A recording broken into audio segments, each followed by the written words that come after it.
Caryl Churchill is probably my favorite living playwright. I often say to students and other people who will listen that, she's the one writer who might crawl over glass to see a new work by Caryl Churchill. What I love about Churchill is exemplified by the kind of enormous and expansive theatrical imagination that she has. For example, in Cloud 9, which was the first big success, the first act takes place in 19th century colonial Africa, and the second act takes place in 1979 London, and in that century that happens over intermission, the characters age only 25 years. And I don't know how she thought of that, but it's a genius move. And then a play like Escaped Alone, which for those folks who will come and see it, find out it's part of Churchill's more recent work in which she's become so good at concentrating the theatrical experience and getting the play just to that part of short, specific, intense human interaction. I think that's one of the real exciting things about her later work, that a lot of it won't run longer than the running. If you took an actual hourglass and turned it over, the play would beat the hourglass to its conclusion.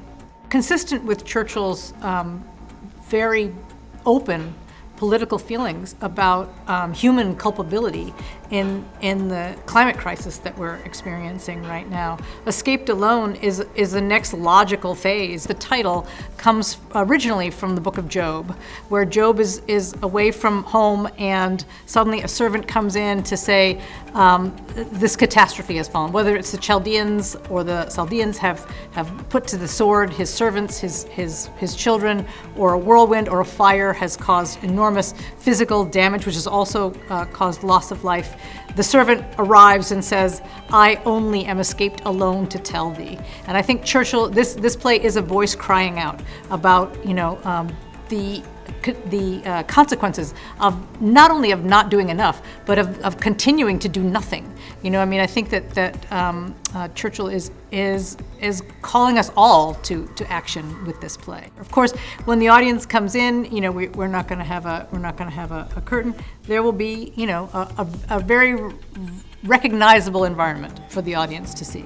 There will be greenery, there will be chairs, there will be 4 women who are sitting around chatting and having an omnipresent cup of tea, and so that part of it is extremely recognizable to people. That sort of notion of decades-long friendship and how you know each other and the laughs that you share and the shorthand that you develop in talking about these things is one of the real pleasures of this extremely pleasurable play. I mean, the ability to see where a friendship that can't really be dented because of its longevity can be pinged about a little bit from a little bit of ribbing, a little bit of disagreement about events of the past. And that's the other thing that Churchill is also, she's just wonderful at creating really recognizable human relationships with a very, very deft, light, short touch that she's got.